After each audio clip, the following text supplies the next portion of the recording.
Lester Bowles Pearson, who was known to his family and friends as Mike since his youth, was an academic turned a diplomat and then a politician. And he had a tendency to lecture his audiences, so he still retained that mentality of a university professor, which indeed he had been for some time before entering the service of Canada's Department of External Affairs or Foreign Ministry as a diplomat.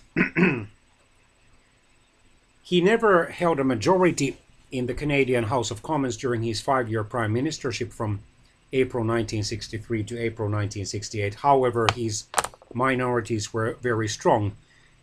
In his second government, he was within a precious 2 seats of a majority in the parliament, and because the center-left Social Democratic, New Democratic Party quietly supported his government, at least as the lesser of 2 evils, and definitely did not want to see the Progressive Conservatives return to power, his rule over Canada was secure. However, because he was frustrated by his inability to win that parliamentary majority, and also probably because of the advancing old age, he announced his retirement during the centennial year of Canada in 1967 and then left office in the following spring.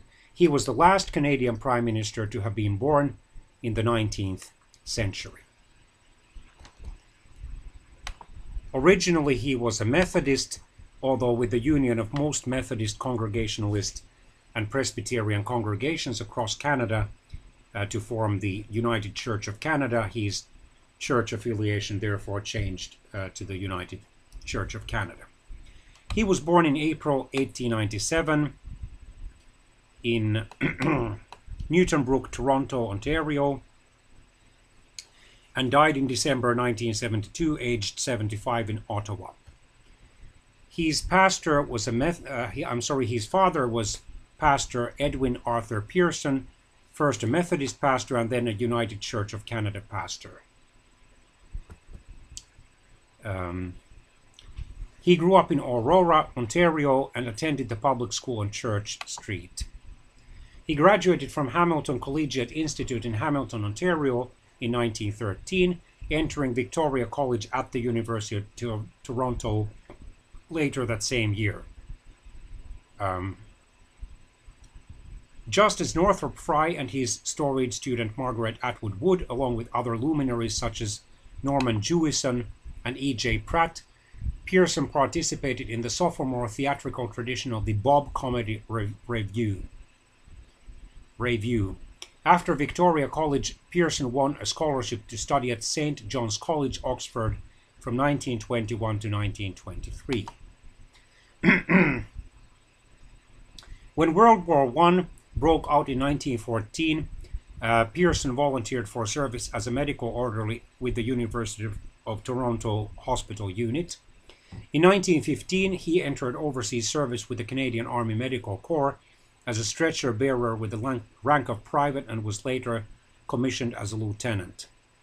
During this period of service, he spent 2 years in Egypt and Greece. He also spent time in the Serbian army as a corporal and a medical orderly. In 1917, he transferred to the Royal Flying Corps because the Royal Canadian Air Force did not exist yet. He learned to fly at an air training school in Hendon, England. He survived an aeroplane crash during his first flight. In 1918, he was hit by a bus in London during a citywide blackout and was sent home to recuperate. As a pilot, he received the nickname Mike that then was used for the rest of his life by friends and family. He received his Bachelor of Arts degree from the University of Toronto in 1919.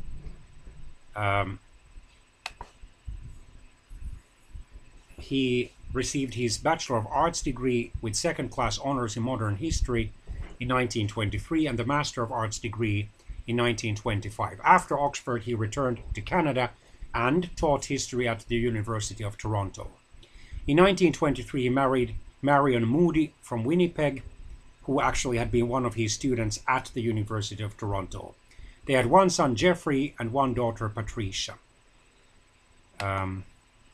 In In 1927, he embarked on a career in the Department of External Affairs, the Canadian equivalent of Foreign Ministry. He was an assistant undersecretary from 1941 to 1942. Then he was posted to the Canadian Embassy in Washington, D.C. as a ministerial counselor. He became the second Canadian ambassador to the United States on January the 1st, 1945, and remained in that position until September 1946. He had an important part in founding both the United Nations and the North Atlantic Treaty Organization. He almost became the first Secretary General of the United Nations in 1946, but the Soviet Union vetoed that measure, and instead Trygve Lie of Norway was chosen.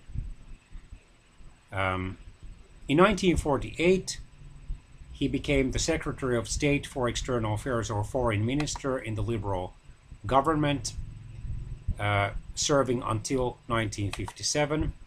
In 1957, he was awarded the Nobel Peace Prize for his role in resolving the Suez crisis through the United Nations. In 1957, he became the Liberal and therefore official opposition leader. He was badly defeated by John Diefenbaker's Progressive Conservatives in the March 1958 federal parliamentary elections, although he was re-elected in his own electoral district or riding. He convened a significant thinkers' conference at Kingston, Ontario in 1960, which developed many of the ideas that later were put into practice when he became the Canadian Prime Minister. Already in the federal election of 1962, the Liberals and social creditors were able to reduce the Diefenbaker government into a minority one. In early February 1963, the three opposition parties toppled the Diefenbaker government on a vote of no confidence, resulting in the snap federal elections of April 1963, where the Liberals formed a strong minority government, falling only 5 seats short of a majority.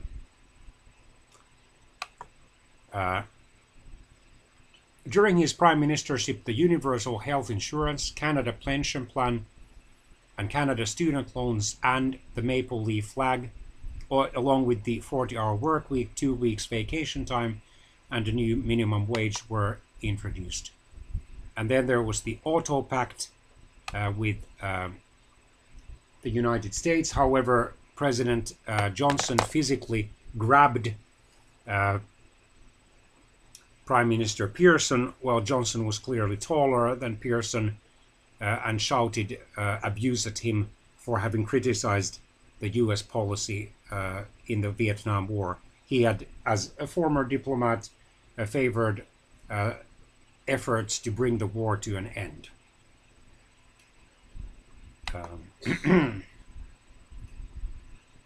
He oversaw Canada's centennial celebrations in 1967. The Canadian press named him Newsmaker of the Year, citing his leadership during the centennial celebrations, which brought the Centennial Flame to Parliament Hill. Also in that summer, the President of France, Charles de Gaulle, made a visit to Quebec. He was a staunch advocate of Quebec separatism, shouting "Vive le Québec libre" at the end of his speech. Pearson rebuked de Gaulle in a speech the following day, remarking that Canadians do not need to be liberated, reminding de Gaulle, a former general, of the fact that thousands of Canadians had given their lives for the liberation of France and various other European countries in both world wars. He also made clear that President de Gaulle would no longer be welcome in Canada. Therefore, de Gaulle refused to visit Ottawa, Canada's capital, and left the country quickly and angrily. Pearson appointed 4 justices to the Supreme Court of Canada through the Governor General. Robert Taschereau as Chief Justice, Wishart Fletch Spence, John Robert Cartwright as the new Chief Justice, and Louis-Philippe Pigeon. From 1968 to 1969, he served as chairman of the Commission on International Development, or the Pearson Commission, which was sponsored by the World Bank. He then lectured, immediately after his retirement, lectured in history and political science at Carleton University while writing his memoirs. From 1970 to 1972, he was the first chairman of the Board of Governors of the International Development Research Center. From 1969 until his death in 1972, he was Chancellor of Carleton University in Ottawa. In 1970, he underwent a surgery to have his right eye removed in order to remove a tumor in that area. He had planned at the time to write a 3-volume set of memoirs and had published volume 1 by 1972. He had finished all but a few chapters of volume 2 when in November 1972 he was admitted to the hospital for further unspecified treatment and the prognosis was poor. He tried to write at this juncture the story of his prime ministerial career, but his condition deteriorated rapidly by Christmas Eve, December the 24th, 1972. He died late on the evening of December the 27th. I, by the way, have read those memoirs.